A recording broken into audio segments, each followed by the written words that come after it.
Let me tell you, getting out here was crazy. The trails aren't exactly marked. They're only marked at a couple of intersections, so you just gotta hope you're going the right way. So I just spent half an hour going the wrong way. Fence lizards is the second one I've seen since I got to the spot like 10 minutes ago. And dude, look at this place. Look how thick that is. Look at that. So park at your own risk. That's encouraging. And it's a good thing I have some experience with sugar sand. But I can hear the towhee, one of my all-time favorite birds. Anyhow, well, let's get set up. This is nice. You know, I saw that since I've been here. I set up my hammock. I set up a little tent to keep stuff in while I'm away from camp. You know, food, clothing, and you know, that kind of thing. I don't like bringing a tent, but you know, I can't just leave my stuff out. I don't trust it. Check this guy out that just bounced off my tent.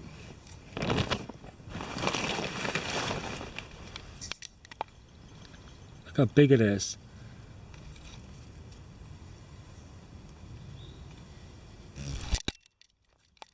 Holy crap. So guys, check out this lizard. He's been hanging out here the whole time since I've been setting up. He doesn't care if I touch him or anything. He just liked my backpack. When I was setting up, he ran, I set my backpack down, he ran across the ground, jumped onto my backpack, and then I ignored him, you know. Later on, I'm going about my business, and I'm taking stuff out of my bag. And I left the bag open, he comes jumping out, he climbs up here, he climbs over here, and he stays here. He's been hanging out here the whole time. So, I like my lizard guy. I have company. In case you were wondering, it's an eastern fence lizard. Sorry, forgot to tell you guys that.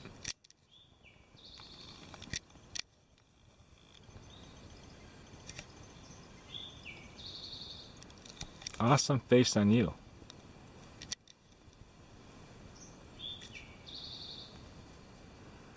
Very bird-like feet. Now, you see all that stuff over there, all that green? That's blueberry. This is July, so a lot of those are fruiting. Really good food. There's high bush blueberry, low bush blueberry, huckleberry, all free for the picking. So, you don't really need to bring much food here in July. Really cool stuff. People often call this reindeer moss or reindeer lichen. But this is a type of lichen, basically. And it's a little piece like that could be 50 years old. It grows very slow. In fact, a piece like that could be a couple hundred years old even. So if you find a bigger piece, sometimes they're thousands of years old. And they get this, they absorb moisture from the air and get nice and soft and cushiony. And then on dry days like this, they're very brittle and crispy, crunchy, but really cool stuff. And in a survival situation, you could eat it, but you have to leech it, you know, in running water for a couple days, or boil the crap out of it, because it has a lot of high acids in it for dissolving stone. Well, here's the river. I'm not sure if this is Adsine River, or Mullica River, or what, but this is the river. It's going to be freezing, and I'm going to go swimming in it. I gotta rinse off. Beautiful tea color too. I'm starting to wish it was hot this weekend. Here it goes.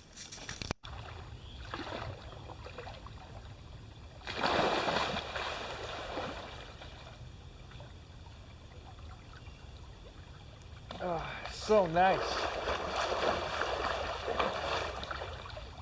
It's all red from the cedar tannin.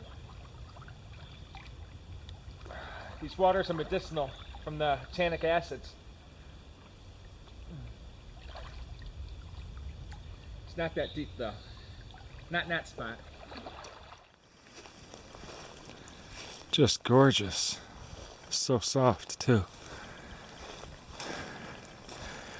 Wow, I really hope I find a snake here. Okay, this is probably where I'll hang out tonight. Because it's beautiful, that's why. When the stars come out, it's going to be absolutely insane. And the moon tonight, it's going to be beautiful. On this nice soft grass. There might be some ticks, but it's worth the cost. Oh my god. Blueberry just forever. Okay. Perfect dry wood here, and that's why I'm in this spot. Nice dry wood that has a crack when you break it. It's going to be good stuff here. Okay, so I need some firewood, and there's a whole bunch of grapevines and greenbrier vines over there. I gotta watch the greenbriers because they have these nice long thorns on them. But the grapevines, there's tons of them, and they choke out some of the trees. Some of these are non-native. I'm just gonna take one, a pliable, bendy one, and I'm gonna use my little arrowhead necklace because I left my knife over there. I left everything over there because I was just swimming. So I'm gonna cut them down with this.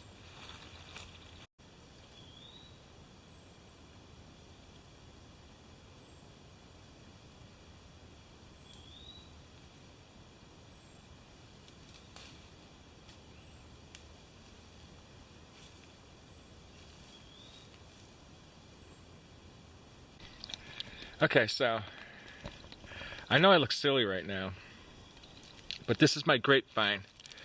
I'm gonna use this for carrying back firewood if I need to, or I might make a Swiss fire log, which works amazing. The only problem is I didn't bring an axe or anything, so I might have to split it with my saw or something like that. But I found some dead standing wood over here and a dead tree over there, so I think there's some more vines. And I can use that for my fire instead of building a Swiss fire.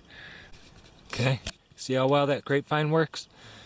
You just lash your stuff up with that, and then I can still use it for other stuff. But I got a lot to do, so we'll see.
So the Pine Barrens is a habitat, and it's a type of habitat, obviously, where it's mostly pitch pine and some scrub oak and blackjack oak and stuff like that. Now, this is the biggest Pine Barrens in the world, and there's not a lot of Pine Barrens habitats, but the one in New Jersey, especially Wharton Forest, the biggest one around. So you can easily see how people could get lost in these places. Everything looks the same, you know? And the paths are sunken into the ground because it's all sand. So you walk out, 15, 20 feet into the bush, turn around, you won't see your path, okay? So you gotta keep looking, you gotta constantly be on top of that. Little lizard guy's still on my backpack. What you up to, little guy? You don't want to stay in here, it's not good for you. You have to be careful, okay? Okay, piece of advice. When you're at a campsite with designated fire pits, and those are the only ones you can use, like these things here, the fire rings, what you need to do, if your fire goes out, look at all the crap people put here. If your fire keeps going out on you, it's usually pretty obvious what you have to do. And I've been doing this for years at these kind of places, and it works pretty much every time. I gotta clean out the cigarette butts. This is another thing I can't stand. Don't throw your cigarette butts in the fire, okay? It's highly toxic when you burn that stuff. And if you're cooking in your fire pit or with your fire and you're throwing crap like that in there, your food's not going to taste as good as it would otherwise. And honestly, you're building up toxins in your body. But I got to get some bark and lay down a platform here because this is moist. But what you want to do is dig some holes in here so that the air gets in there under your fire. And preferably where the prevailing winds are, which are coming from over there. So I'm going to dig some holes here to oxygenate the bottom of my fire. This platform of bark, I'll build the fire on top of that. That way it won't suck the moisture up out of the ground. As you can see, it's pretty moist here. Okay? So we have this bark to protect the fire from the moisture. Okay, I got this nice chunk of cedar that I split with my knife. And I burned it in now. And I gotta carve my notch and I gotta get this fire going.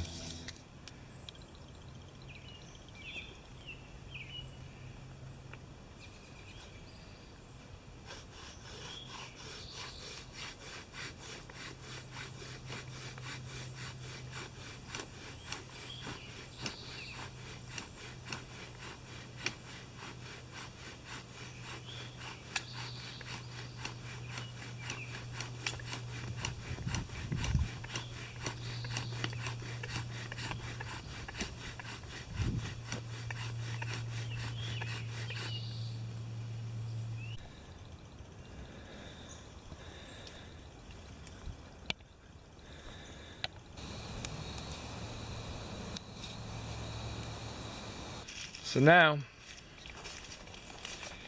I'm gonna get some more blueberries, but I gotta wash my hands off first. Look at all this. But I dug out around the fire pit, so I should have a decent fire going tonight. I'll go through less wood that way. Sounds like you wouldn't, but you do. You go through a bit less wood when you have it combusting more efficiently, because the oxygen's getting to it.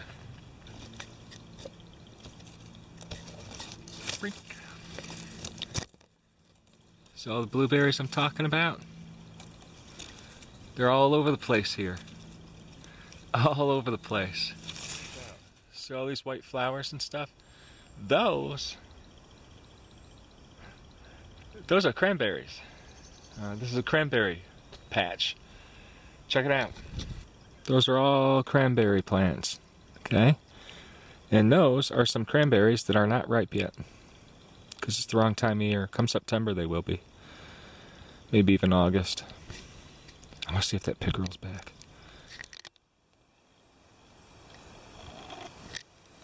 There's a pickerel right there. Oh, it's so cool looking.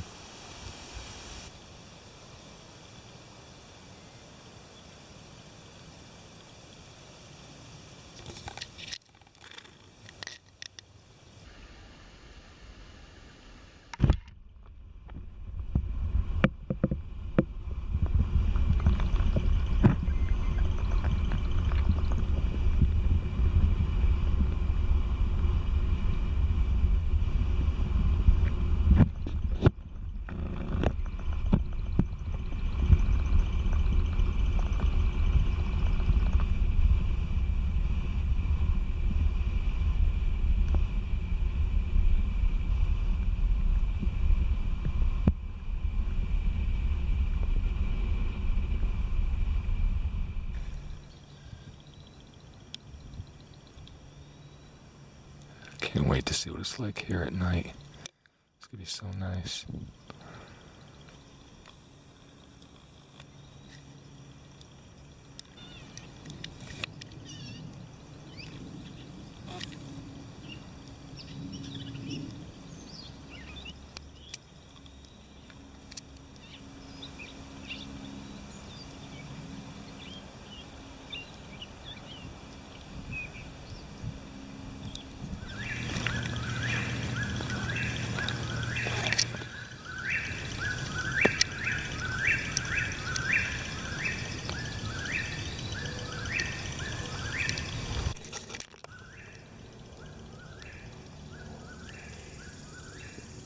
That fire should smoke for ages.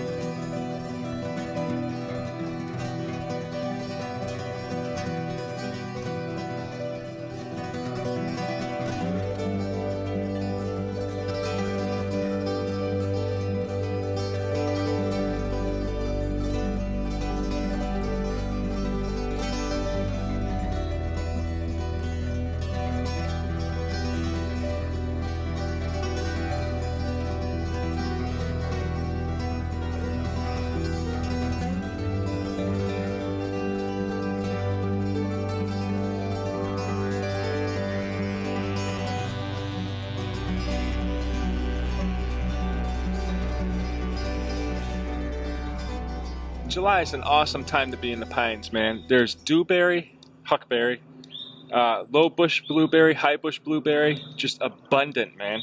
Look at this, just in one handful, just in one picking. So you got all this food. If you don't find anything else, you've got these berries, which are just absolutely amazing. It's really good stuff. I love it. Really good, and they're really good for you too. What is that? What kind of beetle are you?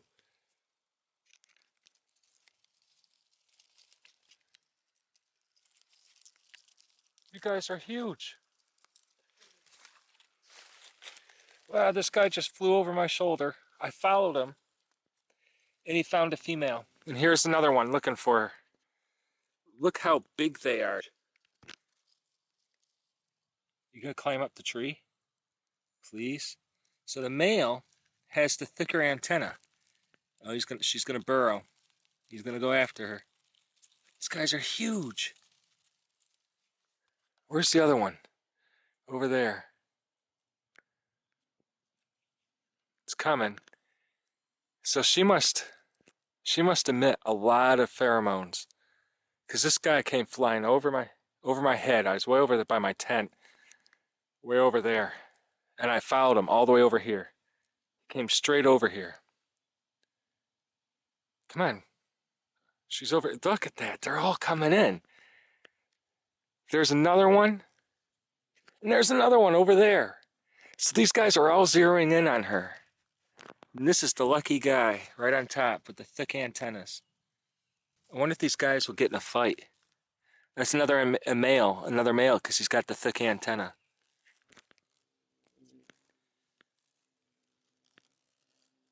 Here it goes. Here it goes. He's going to defend him. He's going to defend his female. Defend his territory. Now this one that's just moved in is a lot smaller. So that one's going to move out. Because this guy's bigger. Look how much bigger he is. There she goes. Now what's the male doing now?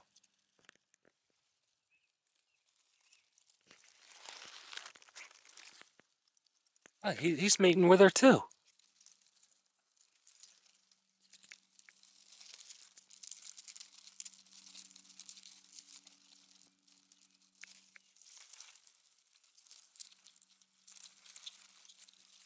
Look at him go.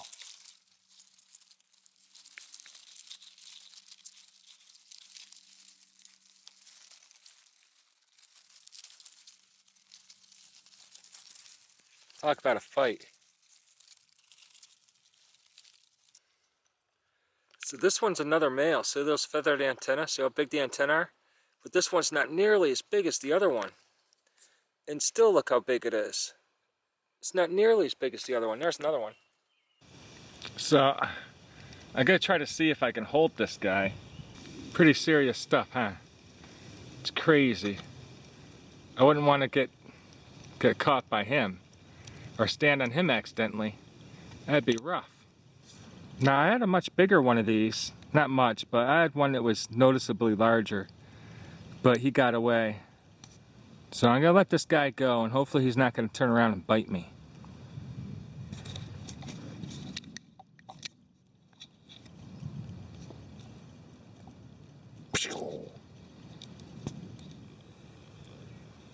Pretty. Okay, so I definitely noticed something, a bit of a trend here. All those berries, the blueberries, huckberries, dewberry, whatever, the lowest points where the ground is almost moist, that's where they grow the most abundant and the most plump and juicy and everything like that. So if you really want your best harvest, look for the lower lands in the pines.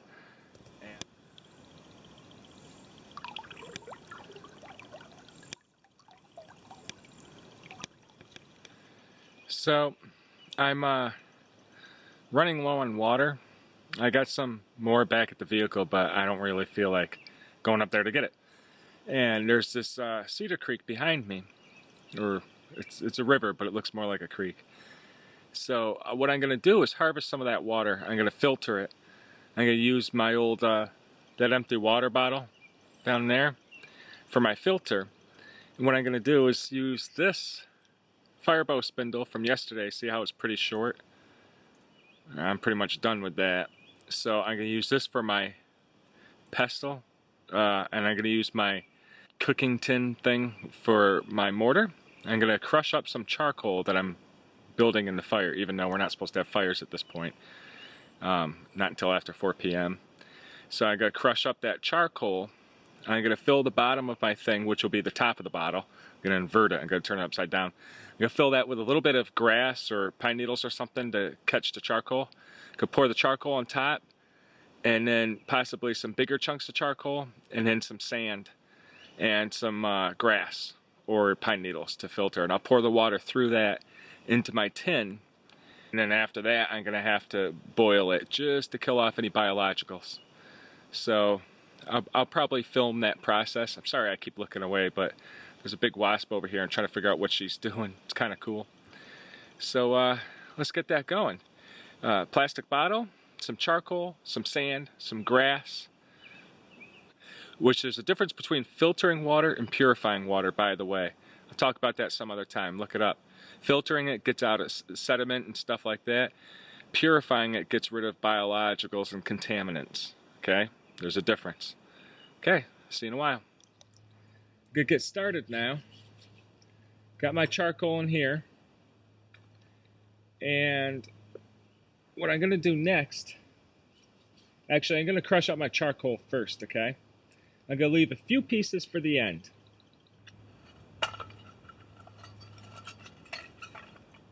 Actually, what I'm going to do now, first, I'm going to poke a few holes in the bottom. I rinsed this out. I just carried some blueberries in it.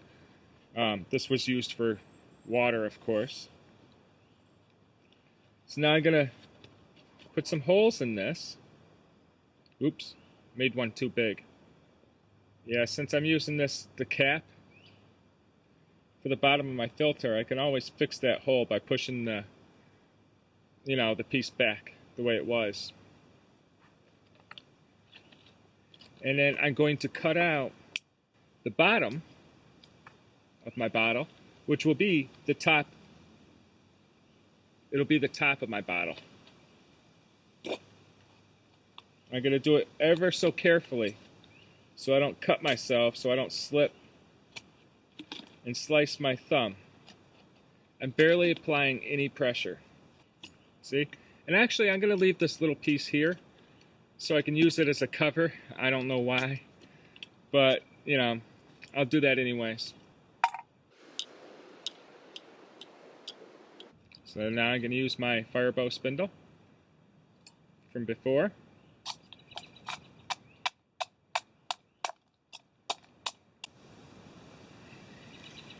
I'll show you what it looks like.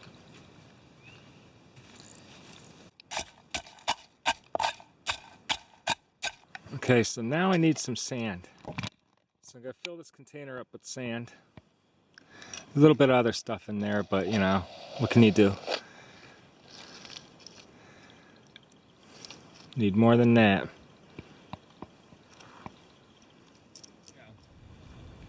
So now, I'm going to put my filter together. Here's the grasses and stuff I'm going to put up towards the top. This is my stick for packing it in. What I'm going to do now is I have to put in some of that charcoal. So these bigger pieces I'm going to try to save. I forgot to bring more with me, but they're back up by my tent. But, it's better than nothing. So I'm going to pour this charcoal in. Now, it's not a whole lot. I didn't make a whole lot, but oh well. Then I'm going to put my sand in. I'm not trying to dump it all onto the ground. It's just working out that way. So you see I got a fair amount of sand in there. These are the bigger chunks of charcoal. I want to level this stuff out a little bit.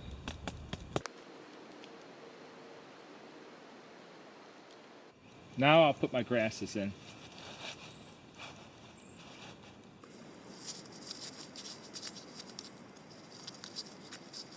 And then I'll do some dead pine needles on top of that. Just a few though. So I'm gonna give this a rinse. I'm gonna pour it in here. Now I'm gonna pour it in fully first, just to give the stuff a rinse and get it activated. Now this rinses out the filter first, so you let it do one pass through before you do it. I'm actually gonna make some kind of thing to suspend this and hang it. So there we go. There's my filter, hanging from the tree here. There's my receptacle. I gotta pass it through a couple times to clean out the sand and stuff, to get it going. But it is gonna clean out the debris. However, I still have to boil it to make it safe to drink.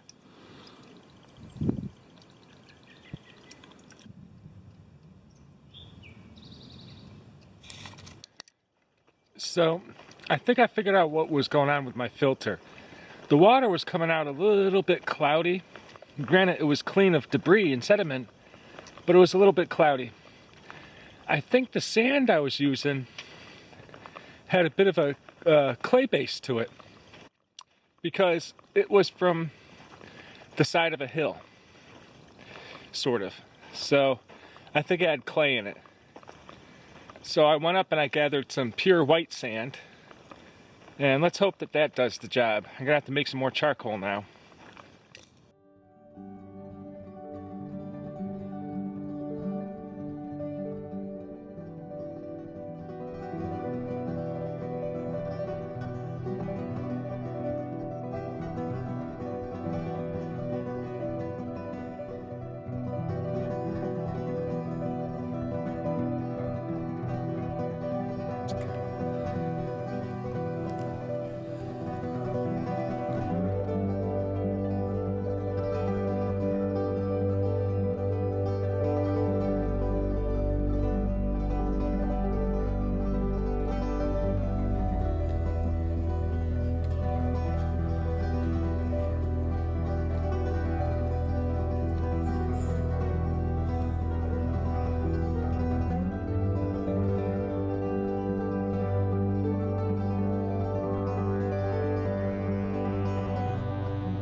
Now that kind of wood burns very well because it's so filled with sap. It's impregnated with sap. So basically sapwood, right? Kind of like fat wood. The sun heats it up and it basically squeezes out the sap. So if you're in a survival situation, you need to get a fire going, you find some of this stuff, use that. It's going to burn very well and hot.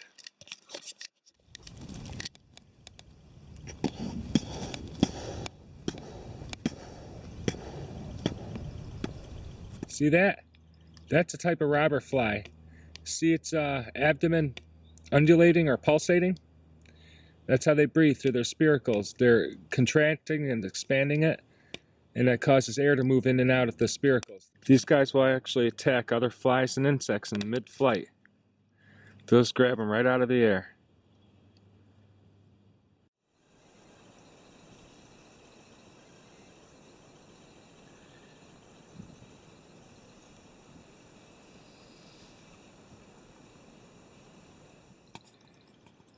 Here's a velvet ant. Amazing creature. These are also called cow killers. They believe that their sting is so painful it'll kill a cow. I don't think that's true. However, sometimes cows would be feeding on grass, and one of these would go up their nose, get trapped, and wind up stinging the cow. This is not an ant. It's a flightless wasp. See how it's got that semi-iridescent hairs on it? Very beautiful creature. Very beautiful wasp. So, as you can see, it's pretty easy to get lost out here. You have to constantly look behind yourself.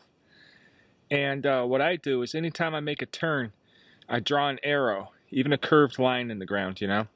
And the arrow always points back to where my tent is. Really easy to get lost out here. Check it out.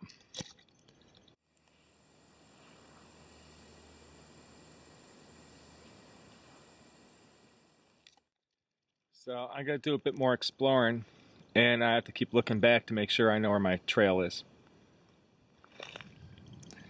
Oh, I found a box turtle shell.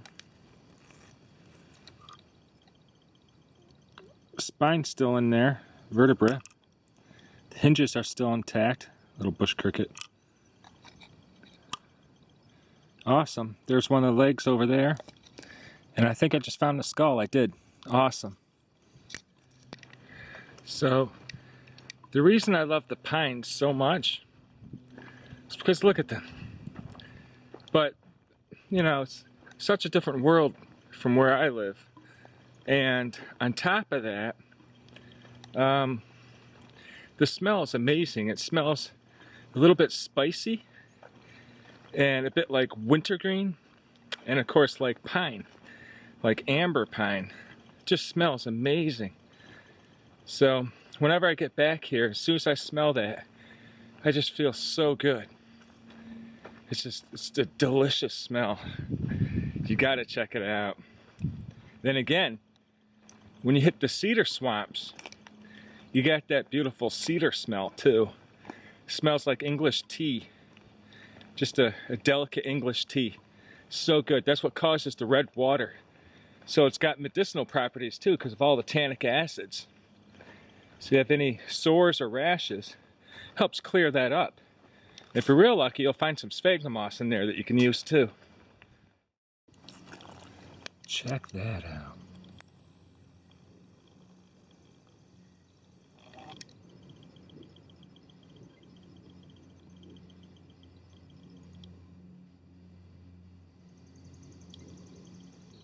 That's British soldier lichen. Okay? They also call it red coat or soldier moss or red coat moss, but it's British soldier lichen. Really cool things. They're pretty small. See how small that is?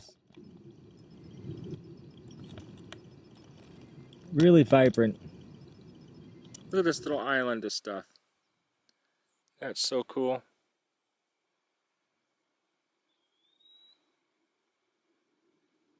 I'll never get over it. I love nature. Never ceases to amaze me.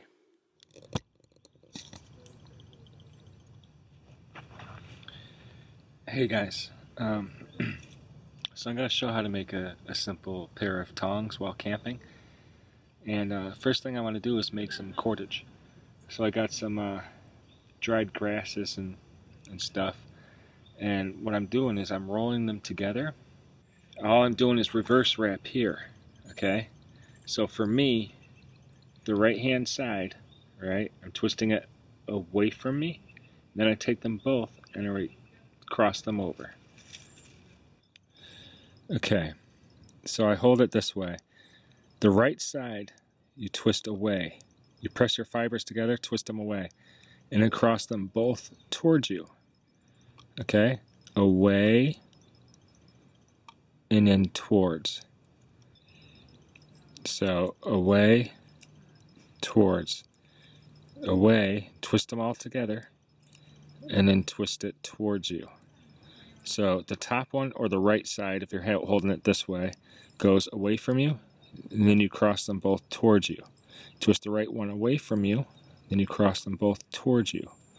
Okay? And you get pretty fast with it. Okay? Now this is pretty much how you do cordage, and you want both sides to be about equal thickness, because if one side's thinner than the other, it'll wrap around the thicker one. The thicker one will be pretty much straight. They won't twist across each other like this, so its strength and integrity will be compromised. Put your fibers together. When you run out, when you're running close to the end, you just pick another one up and stick it on whatever side's running out and weave it in. Okay? You don't need to tie it or anything like that. You can see I spliced the one in here. I'll just trim that end when I'm done, when I'm ready to go.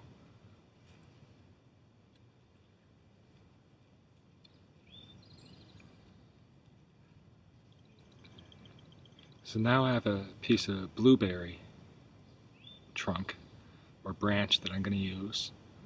But I got to take the bark off first, because the bark gathers bacteria, and I want it to dry the appropriate way. So I'm going to remove all the bark. Maybe I'll leave some at the end, one of the ends for the handle, just to make it look cool. So I'm peeling the bark off now, and you can tell it's still wet underneath. That's not good. It's going to dry and split or twist or warp, but it'll suffice for tonight.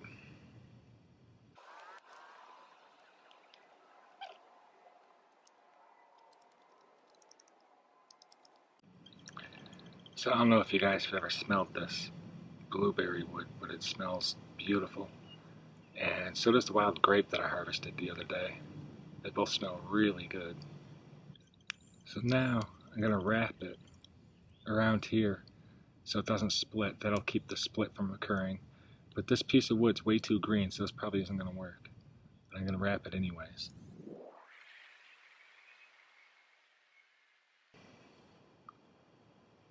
And it's going to split the whole way, I can tell.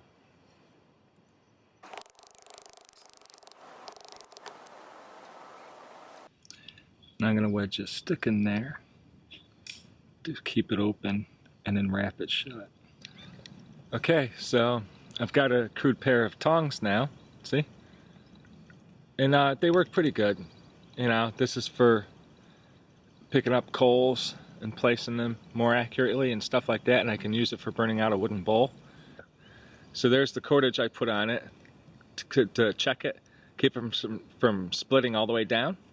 I put a little stick in there to keep it pried open, and I could wedge another one in there. All I have to do now is carve down the tips here so that they're nice and flat and not thick like that.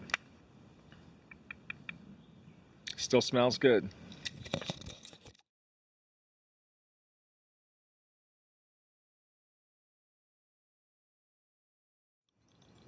Check out that crazy caterpillar. It's not the first time I found one of these.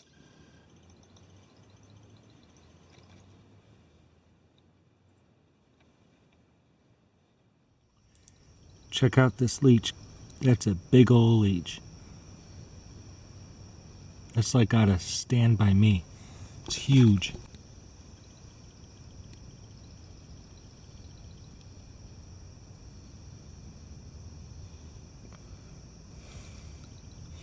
It's my first time ever seeing a big one.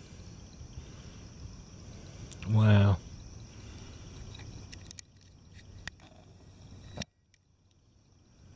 That's crazy.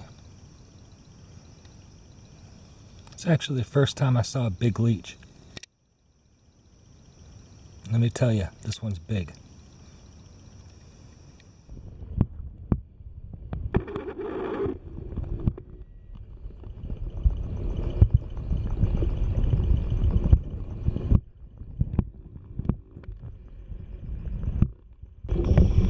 That's a spring.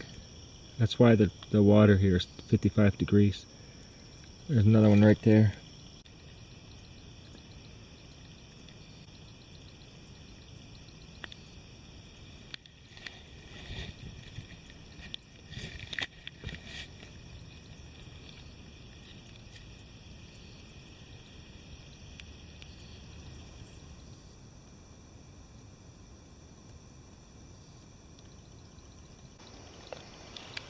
Definitely a stealth predator there, an ambush predator.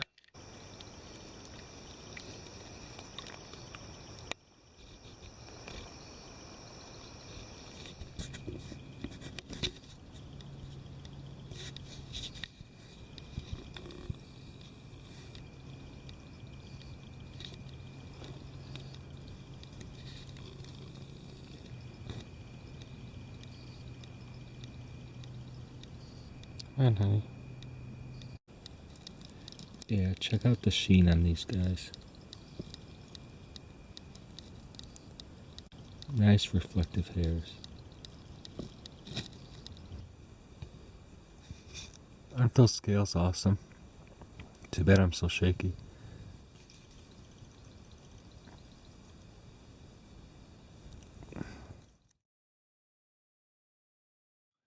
I had so much trouble sleeping last night. The mosquitoes kept buzzing around my ear. They weren't biting me, but they wouldn't stop. And I didn't even try to go to bed until like 3 or 4. But once I tried, it was pretty hard to get to sleep. I kept waking up or couldn't fall asleep. And I get up today, and I heard my friends packing up. But by the time I actually got up, they were just leaving. I saw them walking out, and they didn't want their dogs to wake me up or anything like that. I was a little sad. And then I found a note from them on my one of the logs I have here with their email and stuff, so that's pretty cool. So guys, you know who you are. Thanks a lot. I had a good time meeting you and talking with you, and I'm pretty happy you left me your email.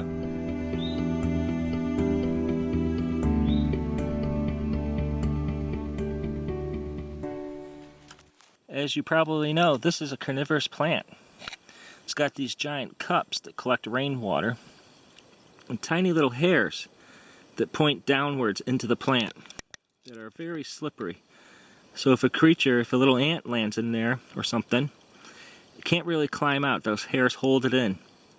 And as I said, they only point in one direction, into the mouth of the plant. So they drown in the fluids that are often replenished with rainwater and digestive juices. And then the plant absorbs the vitamins and minerals from the digested ant or insect. So the reason why these plants are carnivorous is because the soil is very poor in nutrients. Okay, it's the pine barrens, and they grow next to the water and stuff in the sand. So to acquire those extra nutrients, they have evolved to become carnivorous and to feed off the insects and stuff like that.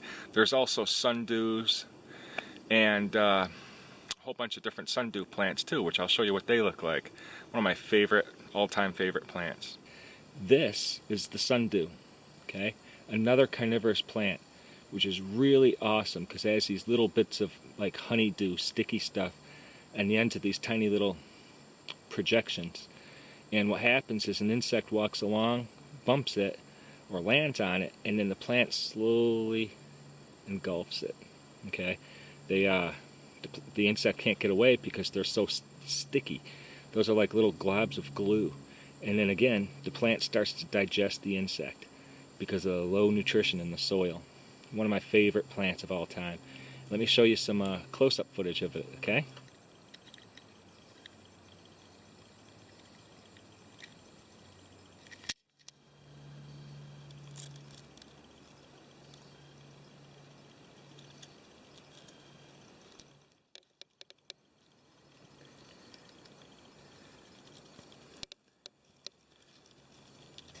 And there you go. Those are the little flowers for the sundew. Really neat plant.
forest has been burned not too long ago.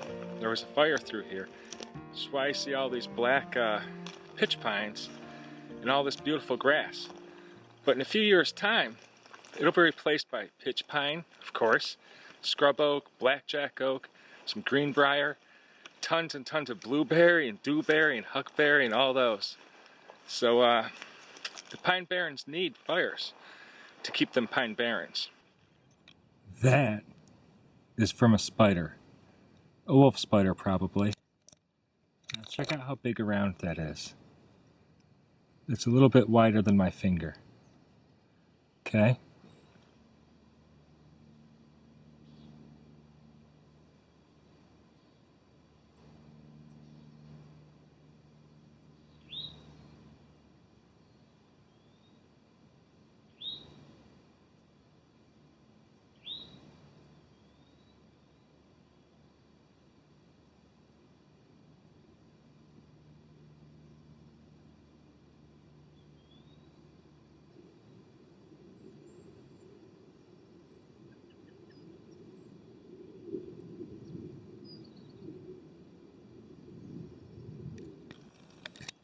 Now this here is an antlion. Underneath that cone, in the middle is an antlion. It's just like that thing out of Return of the Jedi. There's the jaws.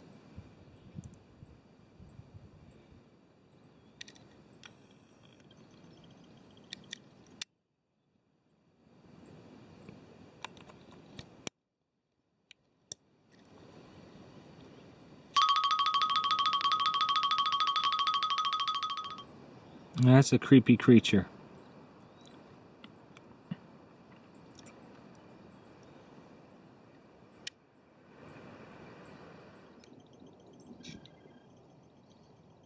I'm going to try to show you what this creature looks like out of the ground.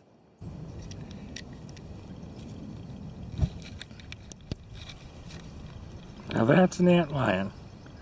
Okay? Not the biggest creature on Earth. Big jaws, but they don't hurt people. And this is the larval form. This is the child. They'll come out later on in the year. And they get these big wings. They look sort of like a cross between a damselfly and a dragonfly.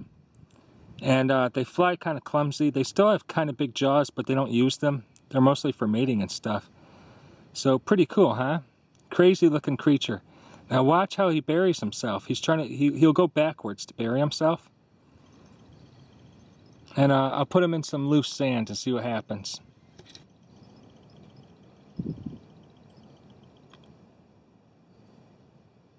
See, he just goes right backwards into the ground.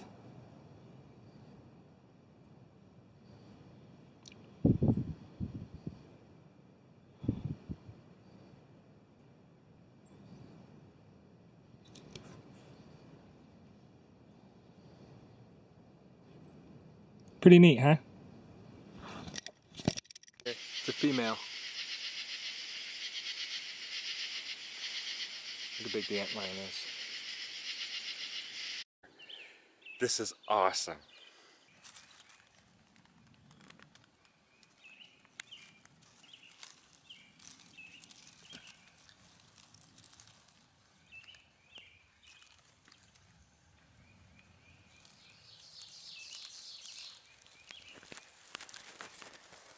These guys are gonna excavate.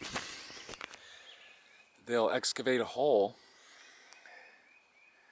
I don't know if the egg's already in there or they'll put the egg in that sphere of fecal matter afterwards. But and then the baby will develop and, you know, go around inside it. I guess feed on the inside and also be protected. There's not a lot of things to eat. Scat. These mosquitoes are kicking my butt. That is so cool. Man, I wish I had my other camera. So I found some kind of boring insect. Probably a pine sawyer.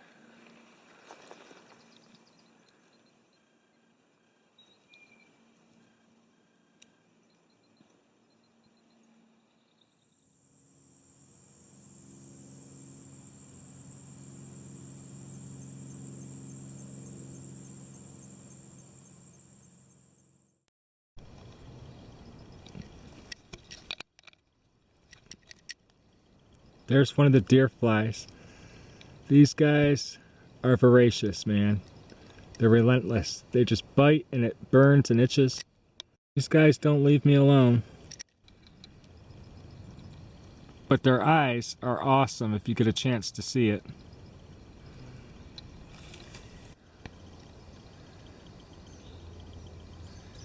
This is a pleasant surprise. Look how crystal clear this water is. It makes me so thirsty.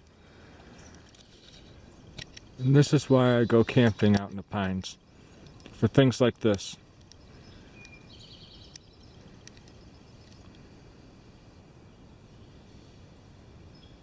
Beautiful.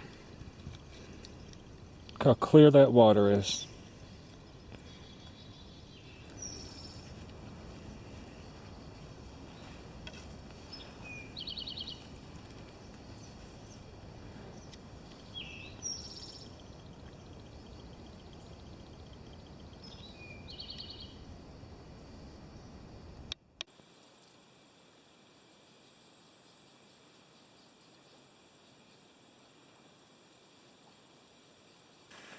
Check out how filtered this water is. Look at that. That's several feet deep. Okay? Almost 3 feet deep. And it's crystal clear. You just can't see it because of the sun, but it's gorgeous.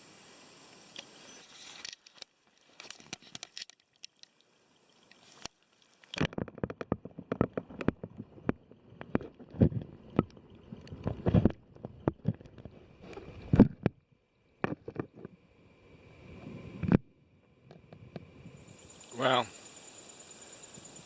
check out this awesome swamp I just found. It's pretty cool. There's sphagnum moss all over the place. And cranberries, cedars, dead cedars, birds, you know, all sorts of singing insects and stuff. Really cool stuff.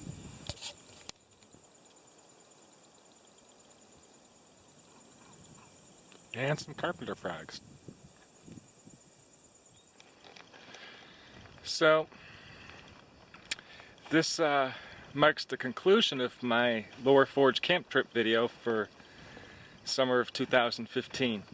I'll probably be back here before next year, but that's the video. So I really hope you guys enjoyed it. And also, you know, this was just a taste of the things that live here. The Pine Barrens is an amazing habitat. It's very unique. There's a lot of specialists that live here that you can't find anywhere else. Also, as I said before, Warden State Forest is the biggest pine barrens in the world. Okay? So, feel free to hit like and subscribe for more videos. I'd really appreciate it. You know, it helps me to make more videos and it gets my name out there. And I'm Chris Ignato. Hope you enjoyed my YouTube video. Signing out.